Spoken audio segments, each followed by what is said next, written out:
Hey there, guys. We're back with another Turn Back the Clock. Dylan, this is episode number 41. It's been a little break, and I'm happy to be back, man. I miss talking with you. I miss hanging out with you. I miss talking with you, Adam, too. I know you've had things going on in your life so much. So I appreciate you taking the time today and getting Turn Back the Clock going again. I really have missed talking to you because we don't text, unlike what other people, we're not texting each other all day and calling each other. Our relationship is really diving in when we hang out together because you're freaking busy. I'm busy. So this is where we communicate about cards. So I've been missing you as a friend. So stoked, bro. Yeah, man. And we're 6 hours apart now, so it makes it a little tougher. It's like when we're making this video, it's like 2 o'clock in the afternoon your time, and it's like 8 o'clock my time. So doesn't make it that easy, but hey, it's worth it. So Totally. on this one though, we've done this before, and I thought it was pretty fun. We don't put a lot of planning into these things. We kind of just go into it. But what I did is I put together 7 questions. 6 of them are like five or 6 are hobby related, and I actually threw in a couple personal questions. So we'll see how that goes. But I'm gonna ask you these questions, and then we'll just talk about them, and I'll give some opinions on them too. So how does that sound? Does it sound good? Sounds epic. And also maybe you want to tell everybody now that our plan, we're gonna start doing the Turn Back the Clocks live again. Yep. It's more fun interacting with others as well and having our friends in the chat, and it's easier for us because we can just pop on, get on there, and we're probably not going to narrow down a day and anything. It'll be like we always do, like 2 days ahead of time we'll put a notice out. But yeah, so I'm ready, man. I love these question and answer ones, and you're going to answer these questions too, I'm assuming, correct? Yeah. Okay. Other than the real personal ones, I'm gonna refrain, but you're gonna have to answer. No. Yeah. All right. Well, we're starting off with a sports card question here, and it has to do with the National, where neither of us are going this year. If you were going to the National, which you're not, what would be the number one target card for you to pick up? There'd be 2, but I'll because I just picked up the Lou Gehrig 1933 Gaudy. I would shoot for the 1953 Topps Mickey Mantle. And if I hadn't picked up that Lou Gehrig, I would go for the Babe Ruth number 144 Gaudy. My all-time favorite baseball card ever created by baseball card creators. I think that will be the pinnacle of my collection when I get it, and the ultimate card for me. So I technically, if I saw the right example at the National this year, if I was going, I would have a hard time not just getting it and dealing with the consequences of finding cards in my collection to sell. But I would be dead set looking for the 53 Topps Mantle, which I just wanted my whole life. I recently made a list of my top 55 greatest baseball cards I want before I die. All cards $800 and more, and I'm gonna do a video sharing those with a friend of mine. And I'm a homer, I realize. So those 2 cards I mentioned would be on my list, not because they're rare, not because they're hard to find, but because I want them. And I'm attracted to those cards. Long answer, short. Long answer right there. Well, what about you, Adam? Yeah, I mean, well, those would be cool to pick up at a National too, just for the memory and stuff like that.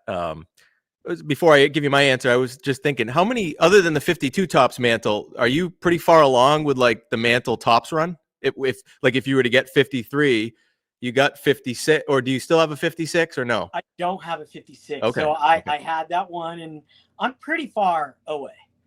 I feel like I have a lot of Mickey Mantles, but he had such a long career that I don't have 18 years or something. I don't have all his cards. You got a lot of the 60s ones, I know. I have the 60s ones. I have the 54 Bowman I'm looking at, 52 Bowman. I actually am 1 away from the Bowman, I'm 2 away from his Bowman run. So I'd be closer to that. But gotcha. I got a lot of work to do. I was thinking, I think it would be, for me, I'm at a point where I don't see myself picking up too many more modern cards anytime soon, at least. I'm pretty good on that front. So I think I'd just be looking to fill in some vintage, vintage cards that I've kind of always wanted. And one would be it's funny because the 144 Ruth, like I know you said that's like your dream card, right? That for a while that was mine too, and obviously still a dream card. But I've kind of come where I think I actually like the red. I like the red Ruth from that Gaudi, of the four. I think I like that one the best now. I don't know. I keep going back and forth. 144 was like used to be far and away. Oh, that's the one, But I've been looking at the red one, and I'm like, man, that I just like the red. I don't know. So I mean, you can't go wrong, no. But my brain says you're wrong. Yeah. Like, 144 is just like, it's the pinnacle of like baseball cards. Yeah. Especially as a kid. But yeah, I mean, dude, the red one's insane. And red, like for a Yankees card, it's pretty sick. Yeah. Something about the red. So that would be definitely one. I mean, but again, that's an expensive card. I think the other one would be the less expensive pickup. I would like the Stan Musial rookie, the 48 Bowman. And I know you said today that's like your least favorite set. I saw on you. but something about that card, I agree with you. It's not for me. Like, yeah, it's not my favorite set for sure. But I like the Musial rookie out of that set. I just love Stan Musial, so that would be one I think I want to pick up at some point too. And that might be. Well, if there was going to be another card from that set I want, it'd be the Musial for sure. Yep. All right. So, on the other end of it, what's one card in your collection that you think you're going to sell in the near future, if you have one? Wow, man, because it's funny because I just went on that. I just sent 22 cards off to Fanatics. Right. And I took your advice because, I mean, it was maybe it wasn't your advice to do this, but you had a bunch of cards. You used to buy cards and then you'd have them shipped to the vault. And then they would give you the PWCC sticker, which is now the Fanatic sticker, eye appeal sticker, if it deserved it. And then you'd have it shipped to your house. Well, I'm like, that's a no-brainer. It's not because I care about the sticker, but it's because when you get that sticker, you get more money for the card because it proves to everybody who maybe doesn't have the eye that we have or longtime collectors have. It proves that card really deserves a better look. Like, look at this card. It deserves not only the grade, but maybe higher, just the overall appeal. So I sent 22 cards in, and I sent one of my favorite cards. I sent my 38 Gaudi without cartoons Jimmy Fox to sell. And that one was really tough for me to get rid of. I just told myself that, look, I have the Jimmy Fox with the cartoons. That's the set I'm building. So I relinquished that, and I relinquished a couple of my other big one that in my brain that I didn't want to sell was the Miller Huggins from the T206 set that I've had for a long time. But I definitely realized that the T206s for the regular, even, all the players, they're super common. They're like tops cards. I could find a Miller Huggins any day of the week for like $200 in a lower grade. So now I know if I'm off track on the selling, but so the one card I have thought about selling. Okay, I'm back. It's on my wall right here. It's the 2001 Tops Traded Ichiro Pujols Gold in a PSA 9. I've ran it through my brain so many times. I bought that for way less than what it's worth right now, like half the price at minimum. And I could go sell that and buy an 8 for like $700 and have all this extra money to buy cardboard with. Because all I care about is that card. I don't need it in a 9. I bought it in 9 because it was available, and I buy it now, and I thought it was a good price. And I was just, one of those spur of the moment. Wow, I was at the beach. That was like 2 years ago or whatever. So I've thought about it. So my answer will be the 2001, that card I mentioned. And not because I don't want the card, because I won't sell that till I get an 8. So I've thought about that. So if an 8 comes up at auction and I look centered and I win it, that one's going on the chopping block. Because I don't care about grade scarcity. I think it's a fool's game. I think it's absurd. And I think when you look at it, it's like, how I can't tell the difference, and neither can PSA. Right. So I can take an 8 just the same.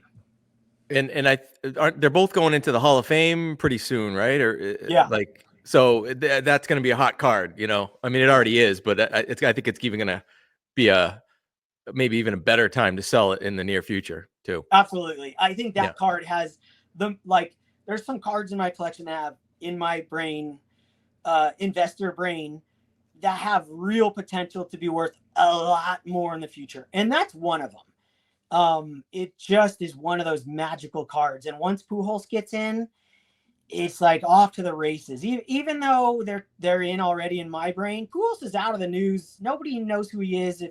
He'll be refreshed. And so, that's one of those special cards for sure. So I brought one out that I was just looking through today and going, you know, kind of trying to pick out a few cards to sell, because we'll save this for another episode. But I've been picking up some pretty big stuff. I've made some pretty big moves with my collection. So I'm in a mode now where I'm, you know, trying to put some more money back in to pay for those, you know, move money around. And one that I think I'm gonna sell, maybe put it up for auction pretty soon, is can you believe I'm going to sell a Mickey Mantle autograph card? I got this one from 91 Score. Have you seen this one before? It's him and Billy Martin. Yeah. Now, I have two of these from this set. I got the one where it's like the Triple Crown one, where it's got the auto on the front. This one's got one of the things I don't love about it's got the auto on the back. Yep. So still awesome, and just the photo, like these two guys about to hit the town, you know. Oh, it's insane. God, get into some trouble. But you know, it's a 10 autograph grade and 8.5 grade, nicely centered. So I think it will do pretty well at auction. And I already got one. I already got another one. I'm not building the set, so I figured I only need one from that set, and probably fetch, I think, over $1,000. Yeah. So I think I might have to put that one up for auction. Well, you have the triple autograph. Yeah. And that, to me, the Score franchise, it's on my list of cards I want before I die. It's one of the few modern cards on my list. I would have a hard time not buying that card if one came up at auction at the right price at the right time. And I think that's a good move. Sell that one. You already have the other one. You already have one more. Like, for those listening on podcast, it's the one that it's called The Rookie. On the front, it says The Rookie, and it talks about, on the back, it talks about Mantle, you know, when in 1951, when he was 19 coming up, and it's got a cool picture on the front of him and Billy Martin. He's got a cool hat on and stuff. So, I think so. That one I'll probably sell that one, I think, in the next couple months. So, all right. Question number 3. Now, I took a long break from making videos and stuff, but I've been watching all your videos, right? Like, I didn't take a break from watching YouTube. I took a break from making my own content. And I've been watching all your stuff. And one of the things I heard you say on one of your recent videos was you feel that there's going to be another sports card market crash in the future down the road, just like we've had before, or a down market, whatever you want to call it. What do you think will be the biggest reason why that happens, whether it's 5 years from now or 10 years? I forget what you said, but what do you think is going to be the biggest contributing factor to that? Okay, so first I'll clarify the fact that nothing's easier than predicting a market's going to crash, right? Like, of course, every market in the world is going to crash at some point. And I also do not think it's going to crash anytime soon. So I said I think we're about midway through this mega run in collectibles, just getting more and more popular. So I think we're a good 5 years away, but we did have a crash in 2023, was it 2023 or the end of 22? We had a monster crash, in my mind. Am I not mistaken by saying that? Well, it definitely crashed from so things peaked around like 2021, early 2021. 2021. Okay. So right. So we had a peak, and like vintage actually, I think peaked in like 2022. Yes. But then you're right. You know, after that, definitely things crash from that point. But I'm talking more of like, do you think we'll get back to a point of like where the popularity of the hobby was in like the year 2000? Yeah. No, I hear you. You. I just wanted to get my years straight. And some people I know don't think we had a crash over the last 3 years, and we absolutely did. Things went skyrocketing, but there was that giant dip, you know, when Mike Trout's were $8,000 for a PSA 10, and now they went during that dip, they went to 2,000, and then he got hurt. Now they're at 800. It's like we had a monster crash, and that was an opportunity where I thought, and me and you both said this many times, that was when everybody was saying the world was ending, card collecting's dead. I said, this is the beginning. We were both talked about it. That was the beginning because everybody was collecting again. And if we survived that, that means the future was bright, and it has been bright. And I think the next thing that is going to make this market crash, I'm going to say it right now, I said it in my video, it's Pokemon cards. I really think that Pokemon cards are going to bring down the overall market.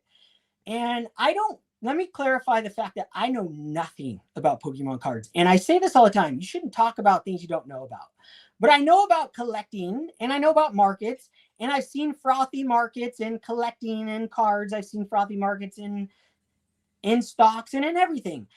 And right now we are ultra frothy in Pokemon. When you have adult men collecting Pokemon cards that never played it, that don't care one lick about the cartoon or the characters, or collecting with their sons or daughters, and they're just buying them to buy because it's the hot thing. That's what's going on right now. I'm all about Pokemon cards. I think they're fantastic. I know people have great nostalgia for Pokemon cards from '99 and that era, Theo's generation. And people who collect their kids or genuinely love Pokemon cards, I have no problem with Pokemon cards. I see the crash happening and being caused by all this froth, which is bringing up every market. You know, the more people that collect Pokemon, the better sports cards are, because it just brings more people to the shows, bring more attention to cards in general. But that market is out of control. And I don't know a lot about Pokemon cards, but I know they don't do parallels. Like they're not doing numbered cards, and they're printing like a bunch of different sets. And when they show up, when a pallet shows up at the store, people are fighting over them. That's a pure sign right there of just absolute madness. So I'm glad you brought up Pokemon, because that was actually going to be part of my question number 6, but we can kind of we can get there now too. But so you think that's interesting. So you think that like a crash in Pokemon, will that affect sports cards too? You think there's a lot of crossover there? Absolutely. But I also see, like, when you have crashes like that, people will tend to gravitate towards something else. And I think in the middle of that crash, people will start gravitating towards either vintage baseball or baseball, like the stuff that has always been firm and stayed a tradition. Just like basketball cards had that huge, they probably crashed more than anyone during the 2022 boom. They went up the highest, came down the most. That is like, basketball cards are like gambling. That's like a big gambling thing. And Pokemon card is becoming that.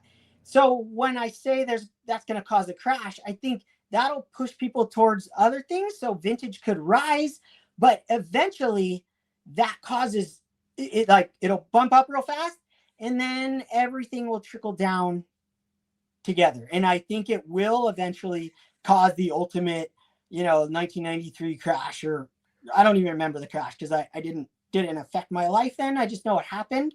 I think that's the culprit. I think that will be the culprit one day. Also TCG and like Disney cards, like this stuff, they're like, it's like, dude, it's just getting out of control.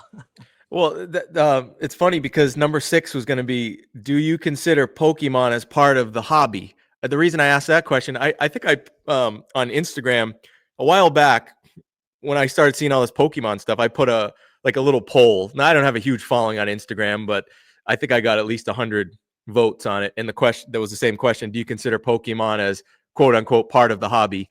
And a large majority of the people said yes. So I don't know too many people that collect both. So I don't know a lot of crossover. I know a lot of these shows now that used to have 90% sports cards tables, now I'm hearing have like 90% Pokemon. So I don't know, man. It's weird. It's weird to see. And when I start to see stuff like that, I start to think, like, I don't know anyone who collects Pokemon. I tried to learn about it. I was using Chat GPT and I was like, what's the greatest Pokemon card ever? And it came back with the 1999 Charizard first edition. And I was like, oh, well, that's the T206 of their hobby, Yeah. And I looked it up a little further, and there's like thousands and thousands of that card. Yeah. So it's all grade related. There's like 120 PSA 10s or something. So again, it's kind of like a Ricky Henderson rookie. But that's their Honus Wagner, that's their 52 mantle of their hobby. So it's interesting. It's definitely different. I feel like that's the 89 Upper Deck King Review. Yeah. Because I guarantee you that probably the best thing you could find right now is Pokemon cards, like where you become rich overnight. You go to flea markets and grandma and grandpa's got the kids' old Pokemon cards and they're selling them, or mom and dad are, and the kids, and they don't know that they're valuable yet. That's the stuff you can find. They printed millions of that stuff. Yeah. It's happening again now. And what I see is a danger is that it's all graded now. No one's playing. I'm sure some people are playing, Pokemon, but most people are buying it, sending it straight to the graders and getting it graded. So the high grade stuff, it's just silly, even sillier in the new stuff, because it's all 9s and 10s, and it's just not going to be rare. And PSA is killing it with TCG Pokemon stuff. I mean, the majority of the stuff they're grading is that. Sports cards are like an afterthought for them now. Yeah, and it is part of the hobby in my mind, 100%. Over here, I saw a huge shift because my island's really small, and when I have these little shows, you can see the difference as collecting changed over the last, since I've been here 8 years. In the beginning, it was all basketball cards. During that, well, I shouldn't say in the beginning, it was a mix of everything. And then basketball cards took off in COVID time. Every table, there's like 8 tables, they were all modern basketball cards. And fast forward it to now, those basketball card modern guys are no longer the guys. Now those guys, all the same guys, have Pokemon cards in their displays.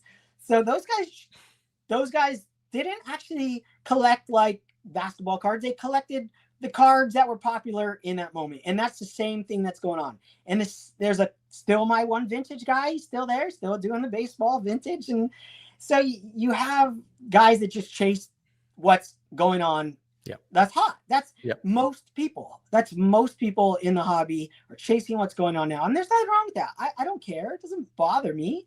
I answered the question, and I put the opinion out there that I think that will eventually cause the demise in the hobby overall. But I still think when it does come to a giant crash in the end, 5 years from now, 10 years from now, put me on the spot, I say 5 years from now. I say Pokemon probably sooner. But like I said, people will shift to like blue chips to stay with it, stay in the hobby because they want to still be in the hobby. And eventually it'll take everything down with it, just like the stock market. People shift over. I don't remember where I was going with that, but Pokemon cards are absolutely part of the hobby. Yeah, I mean, I had two quick thoughts before we go to the next question. One is I legitimately tried to. I was on Chat GPT and I was like, the Charizard, and then I was like, teach me about Pokemon. How does the game work? And I'm literally reading it's telling me about how the game works. Honest to God, I couldn't understand it. I was trying really hard to. I couldn't do it. I was just like, I gave up. I just honestly can't understand. Even trying, I could not get what it was all about.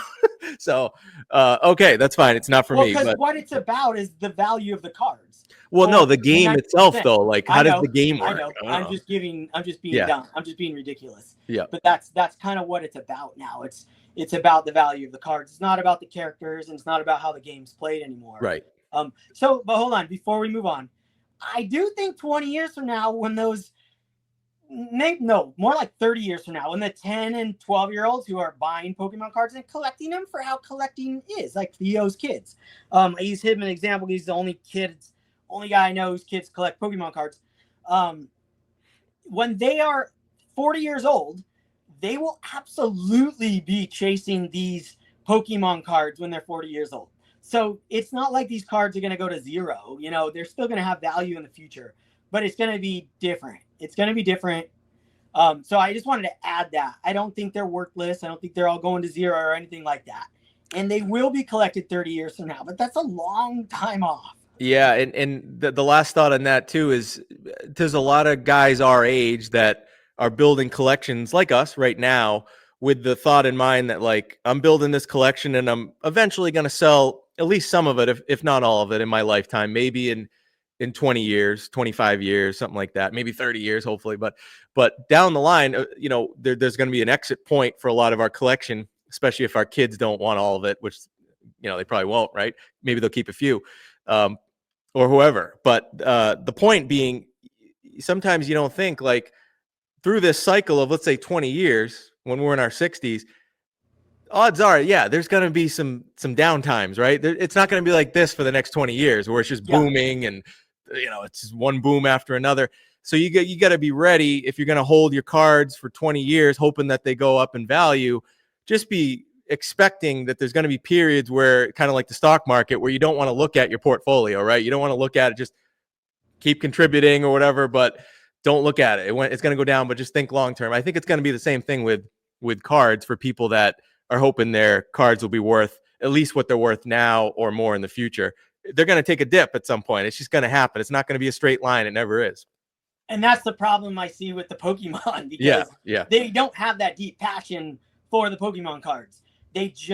They're buying them because they're in the moment. And when they do get a little burned, just like in the basketball market, things just go down real fast. And like you said, they don't even want to look at their cards anymore. Because everyone just wants to get rid of them right away, rather than if my 52 mantle goes down 50%, I'm still holding, baby. You know, it's fine. I wanted that card. Yeah. You are enjoying the card. Yes. You're really physically in love with that card. It's so different. Now, there are Pokemon collectors like us, vintage baseball card collectors, no doubt, but it's not the majority. I do want, like you mentioned, Theo, he likes the Pokemon, right? Yeah. I challenge Theo. He's always finding new people to come on his channel, and I love it. Find Theo, if you're listening, find a Pokemon collector, and I want to hear what they have to say about this stuff, you know, because I've never actually heard someone who's like really into it, that collects it and has thoughts on it. I would like to watch a video like that. If you adult, yes, 40-some, yes, not someone who's like, oh, I do it with my kid, like someone who literally is like us, but with Pokemon, like we are with sports cards. If they're out there, I would absolutely watch it. All right, my next one is do you watch any other YouTube videos other than sports cards, like any other like categories or types of YouTube? Heck, you better believe it. Ancient Aliens, I'll watch it on YouTube, because any alien thing, like, I don't know if it's just a guy's thing, but anytime my wife like goes to sleep, when my wife first goes to sleep, I can't put my card video on because she'll want to hear something going on. And once she's like, during that phase, I put on Ancient Aliens or a History Channel thing or a shark. I love everything to do with sharks. So YouTube, all that stuff is glorious for that. Gold Rush shows. I watch all that stuff on YouTube. And then as soon as my wife, I look over and she's completely out, then I switch back to my personal card videos and I put it on mute and watch them myself. But yeah, absolutely. I never even looked at YouTube like 4 years ago, and now I don't even barely look at anything else when no one's home, and that isn't just card videos. So what about you? Yeah, it's funny because I'm like you. Before I started doing this with sports cards, I didn't know any of this YouTube. I didn't know sports card YouTube existed, but I didn't know any of this stuff. Like, there are so many different like communities and categories, just like we have here, where you have your Jeff Wilson and your so like they have that for like all these different things. Like for example, my wife, she started watching. There's like a community for organization. It's like all about, my wife loves that. Yes. Yeah. So like, and they have the same thing. They have like, she's like, oh, she's one of the bigger people. I'm like, oh, she's the Jeff Wilson of the, and it's funny because there's similarities too, right? Like there'll be like two of the creators that are popular will be like in a feud, so they'll make like response videos and stuff. And it's like, and then they're like, you know what? Enough of this. I'm just here for the organization. Just like when people get in an argument on sports cards, like, you know what? I'm just getting back to the cards. Enough of this drama. So it's the same thing with all these different communities. I think sports cards is probably one of the smaller ones, really, when you look at all the ones out there, which is kind of cool in certain ways because you can connect with a lot of people very easy. I don't think a lot of these communities you are making as many friends as like we're making, so that's what's really cool about what we're doing here. It's way better that it's small, yeah, especially the vintage card world. It just makes it way more fun. Like you literally have friends in this, and those other ones that you're talking about, they have like millions of followers. Yeah. And so you're like, you're not connecting, you're just watching and enjoying it for what it is. Right. What I also watch is there's a couple guys that travel to different countries, like dangerous places, and try and disprove that they're dangerous. And me and my wife likes those too. And wow, there's some good stuff on YouTube. Yeah, and it's weird because like you watch one video on something, right? And the next thing you know, you're in that world now. And that world was shut off. It didn't exist. And then you watch one video on a subject and now it opens up a whole new world. It's like, it's so weird how that happens. It's just like with our videos, right? Like we make a video and it's only in this little silo. Every once in a while, one will break through to the greater world out there, right? Yeah. And you get all these weird views, but people that don't really know you or anything like that. One other thing I did, I went down a rabbit hole over the last couple of years of there's on YouTube, there's all these I've always been fascinated with doctors, medicine, science. Like I've just, for whatever reason, my family tells me like you should have been a doctor. I'm like, man, I didn't want to go to school that long, and I'm not that smart anyway. But I started watching videos. There's like this whole community of doctors that have stepped outside of the broken medical system. Like they used to be in the traditional system and everything, insurance based and all this and all the broken parts of the system. And they stepped outside. They started their own YouTube channels, and they're still doctors, but they're actually giving like advice that you don't get when you go to your primary care doctor, who's like beholden to the system and has to tell you an advice. Yeah, man. And there's all these awesome doctors. And I've just gone down rabbit hole after rabbit hole of like learning about just like supplements that work and diseases, what causes them. Cholesterol doesn't cause heart disease. Everyone thinks it does. It doesn't. All this. And by the way, I am not a doctor. That's not medical advice. I don't treat or diagnose any diseases. None of that stuff. But if you watch the right stuff out there, you'll see what I'm talking about. But yeah, that I went into that world, and I still do. Like it'll be weird. I'll open YouTube and I'll have like, a video from you, John Mangini, Greg, Midlife Sports Cards, and then it'll be like how to lower your blood pressure in like, in 10 days or something like that. It's just weird. So that was my next question. And what made me think of this question was Mike Junkwax Hero has a newsletter that he just put out, a recent one that I was reading today.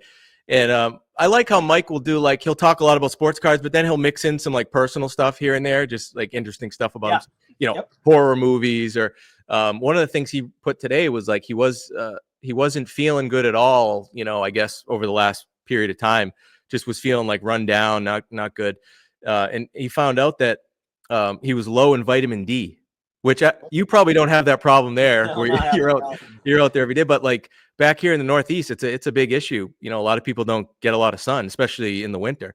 So my question for you is, if you don't mind answering, what do you take, any vitamins or like supplements or anything like that? Dude, I it's like when my back goes out, or like my back doesn't go out, but like if I pull a back muscle, every once in a while I'll do that every like 6 months, and I'll be out for like 3 days. I'll start taking like papaya pills, or is it papaya pills? No, it's potassium supplements. Yep. And and then I'll be like, yeah, I haven't got it for a month, but I wasn't getting it that often anyway. So to answer it simply, pretty much no, I'm not. I take a papaya pill every day. It's a chewable papaya pill, and I'll take like a B12 gummy once in a while, but it's not like I don't like do it every day. It's just when I see it in the fridge, I'll pop one open. Gotcha. Yeah. It's I started doing a lot of because I got tested for it. You can do like your own. Yeah. Again, I don't go to the primary care doctors anymore. It's all crap, man. They're not looking out for your best interest, and it's all just like the same stuff. It's not personalized. So I do my own stuff now. Like I get my own blood tests, and they test for the things that matter. And Yeah, so I started taking vitamin D. You know, it works well. Take it with K2 with vitamin D, and it works better. But yeah, that's probably something people didn't know about me. But I go down all these rabbit holes with like human optimization, and I'm by no means like the healthiest person at all, but I just am interested in it. I don't know. I always have been in like how vitamins and minerals work and all this stuff, and how it what causes disease and all that. Like I've always been interested in that. I love it. Well, my motto is if you can't slab it, I'm not going to eat it. Yeah, can you slab? You can slab your vitamins too. I think you can, if you have like a really perfectly centered vitamin. You know, that was for Mangini. All right. All right. So this is the last question because we already did the Pokemon one. The last question, Hoppy Palooza, which we should mention, we are going to be on Friday night, the 18th. Was it the 18th? Let me just double check. It was. So it's July 18th, Friday night at 9:00 Eastern. That's going to be our hour on Hoppy Palooza on For Collectors. And the guest we're trying to have on was Maddie C from Instagram. And he was going to do it, but that night he's going to be traveling, so he can't do it. I think he's going to be on another show the next day anyway for Hoppy Palooza with Jeremy Lee for Sports Card Live. So it's just going to be me and you, which is totally fine. But I do think he does want to join us at some point on a Turn Back the Clock. He'd be a fun guy to talk to because he is launching, as you've mentioned on your videos, the Eye Appeal Inc. It's a new website. It's hard to figure out exactly what it's going to be, which is what my question is going to be to you. How do you think it's going to work? Like, obviously it's a website about eye appeal for collectors. We all know, what he's about with eye appeal and cards and everything, and showing like a 7 versus a 2 and how the 2 looks better than 7. We know that game. But what do you think the website's going to, what value is the website going to bring in your eyes? Like, just as a prediction, because I don't really know yet. He hasn't come out with what it's going to be. Well, I think it's going to be a set registry for non-conformist to PSA. In obviously a lot more to it than that, but I think it's going to be a place where we can load up our cards and our collection, and to break it down even further, I think it's going to be PSA 1 all the way to, I don't know, maybe PSA 10 for every single card. And within that, I think if you join it, you get to vote on each card, or you probably get to I load up one of my PSA 2s and it's a 1 through 10 scale and everyone gets to vote. Say it gets an 8. Well, now that is ranked in my set registry for, maybe it's my Roger Maris set registry. Maybe it's this. I'm just guessing here because, like you said, the website's not usable right now. It just has these like little flirtations that you can read and kind of guessing game. I think that's how it's going to work. And I think that it's going to take off. I think it has legs because of the set registry aspect and being able, a lot of people on Instagram don't communicate like they do on YouTube. And I think it's going to bring a lot of us together. And there'll be a lot more like being able to share your collection as a whole a lot easier. And it'll be, to me, it's going to be like the PSA set registry, except it's going to be based off eye appeal. And your card is going to be worth what it's, what the best looking one is going to rank the highest. And I'm kind of hoping that he's going to give out like stickers for the highest. Say if your card ranks an 8 out of a 10, out of after you get 10 votes, whatever the cutoff is, and you can apply to get a sticker sent to your house or pay $1 for a sticker, and then you can have that on your card. So when you go to sell it after the website becomes more popular, you got to sell it, or maybe I would assume that you're going to be able to sell them on his platform at some point. He's going to have to monetize this platform at some point, right, to make some money. So I think you'll probably be able to sell those cards straight off of there at some point. All this is guessing, and these are the questions I wanted to ask him. And I don't want to, the last thing I want to do is, like, as a business owner, my wife is I'm a business owner, but my wife is much more savvy and runs a company that makes products with her art on it. And when people like give suggestions, you should do this, it just it just pisses you off. You're just like, you do it. You do it. Yeah. You make that. That's it. It's a nightmare. I don't want that to come across when I have them on our show, or that's not this intent. You should do stickers. No, I'm just guessing, and it's things I would like to see. So yeah, I was thinking that it could be a registry type thing, because like I've seen what he said about it, and it's funny, I saw something, Jeremy Lee, Sports Cards Live, he put a post on Instagram saying he got a kind of like a preview of it, like a behind the scenes preview that no one else has seen yet. And he said it's gonna blow your minds, and like he was saying some pretty crazy, like it's pretty crazy. Wait, where did you hear that? Because on Instagram, he did I think it was a Instagram story I read, where he was like, I just saw a behind the scenes look at Eye Appeal Inc. from Maddie C, and it's gonna change everything, or something like that. Not to put words, but it was something like that. It got me thinking, like, well, okay, so it's either, okay, if it's a registry, I've always said that like PSA puts too much emphasis on the grade with their registry, and they would get more participation if it was more weighted towards completion. So like, you get whatever credits or whatever, you'd get recognition for completing a set, rather than like only recognizing the person who's got all 10s in the whole set, so if it is more of an Eye Appeal registry, I think that's a great idea. I've been saying someone should do that. But the question I have with it, so let's say, if it's based on like people voting, because I've heard him say that, can anyone vote? Or is it like, like only certain people are registered on the site to be like voters? Because if everyone can vote, like anyone could just go to the site and vote on a card as like great Eye Appeal, you star it or whatever. What's to prevent people from like me saying, all right, I'm going to put up my 1956 Mickey Mantle up on Eye Appeal Inc. Everybody go and star it. I want that thing to get like top ranked on the thing, so I can sell it and get more money from it. Like, it opens the door for a lot of that stuff. Not that we would do that, but I know people would. People out there would definitely, they're always looking for an edge, right? To get a value on it. So I'm wondering how I think it'll basically be, at first, maybe like certain people, maybe Maddie C, and maybe a bunch of people that he hand selects. I would assume, not to interrupt you, but I would assume that it's anyone who actually is registered. Okay. Continue on. Yeah. So again, it's like, it's going to be interesting to see how that shakes out, because like obviously people are going to have bias, right? Like, can you vote 1 million times on your own card? Can you, stuff like that, and that's going to boost it up.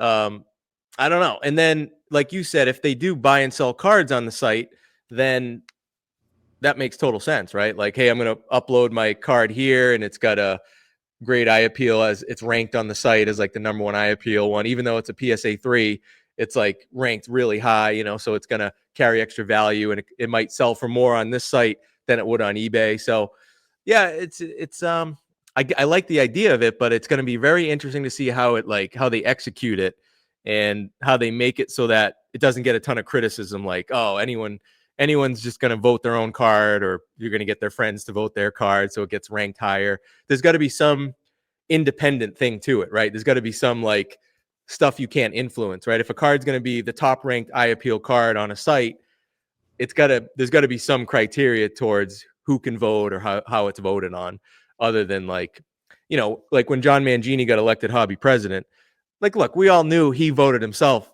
10,000 times, right, on the site. I'm just kidding. Like, what's to prevent that from happening? So I'm sure they've figured that out. They got a thought behind that, but anyway. There's going to be lots of criticism. And it's going to be like this learning curve, like with everything.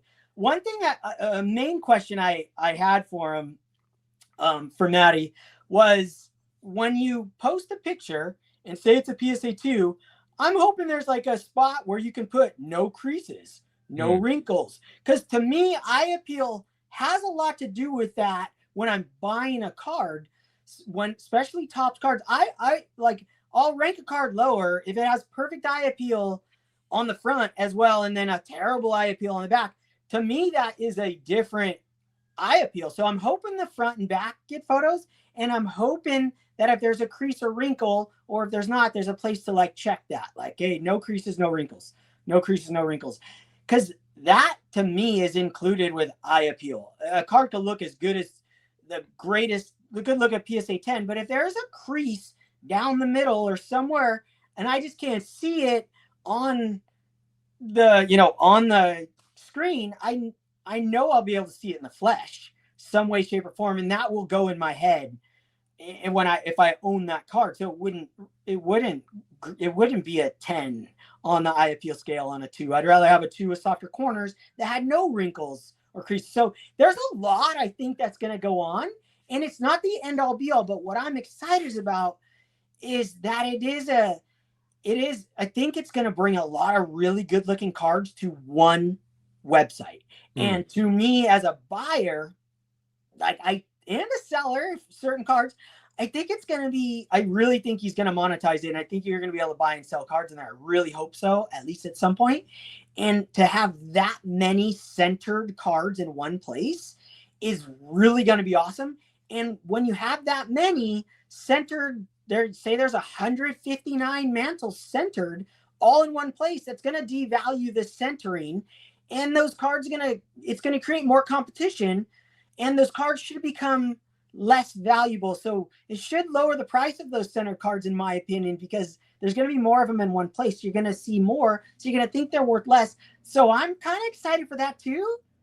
I mean, it could make them go higher, but in my opinion, it could make them go lower too, because you're going to see more of them. It means it's going to feel like they're less rare. And so I'm like, hey, good. More competition. Put these cards up for sale. You can't ask 10 grand for a 6. You can ask this because this guy over here is willing to sell his. I'm excited for all of that controversy and those things to take place, because the eye appeal is a movement, and there needs to be a place to share that. And I'm sick of looking through 1,000 eBay listings for one centered card. That is a great point.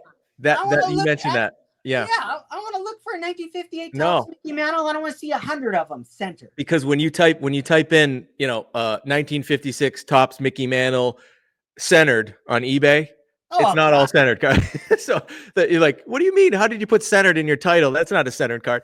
So I didn't think of it from that end. I'm glad you mentioned that, because that makes total sense. Like it will be more maybe of a community where if I go on this site, I know I'm going to be able to buy and sell centered cards, right? Like if I want a centered card, I don't want to have to dig through all of eBay and all this stuff. Like at least I can go here and know that there's going to be some centered cards with good eye appeal for sale, or I could maybe sell mine there.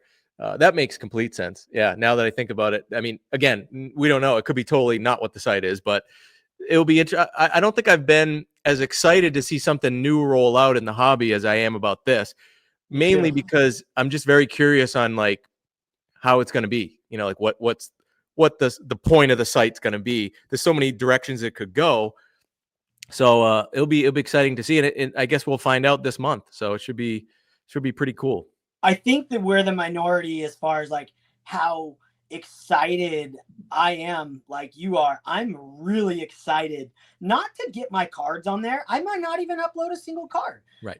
But to have a different place to go and look at all these center cards. And man, I've thought about this many times, like since I've been on the centering kick. Like I could see myself one day taking all my cards to the National and setting up a Double D vintage baseball cards booth, and it's all centered cards. And I could just imagine it, like if there was a place that I could go, and I knew that table had all centered Topps vintage cards, I would be all over it. So that's, to me, the excitement, the eye appeal candy. It's freaking exciting. And we know, I don't know Matty C as a person. Like I've never talked to him in my life, but I feel like I know him. So it's like that we know all this little community. Like you talk about how small this community is. It's fun for someone like that to take a chance and to build something out that isn't the Jeff Wilson and isn't Fanatics and isn't PSA, and just went on this tangent on his own. And it's freaking fun. Like I'm really excited about it. Same here, man. So yeah, we'll find out soon, and I'm sure we'll talk more about it in the future when we know more. And I did think it would have been cool to get Matty C and you on the same episode. Man. My nemesis. Nemesis in a good way, though, right? Like someone who's always competing on the same awesome cards. Totally. All right. Well, hey, that's it. That's all I got for questions on this one. It was great to be back here with you, Dylan. Again, I don't think we'll probably, the next one we'll do will be Hoppy Palooa. I'm guessing that's in a couple weeks. So, you know, and then after that, we'll do live on your channel. The next one after that. Live all day, baby. I'm all excited. Right. Thanks, Adam. All right, guys. Well, thanks for tuning into this one, and we'll see you on the next one.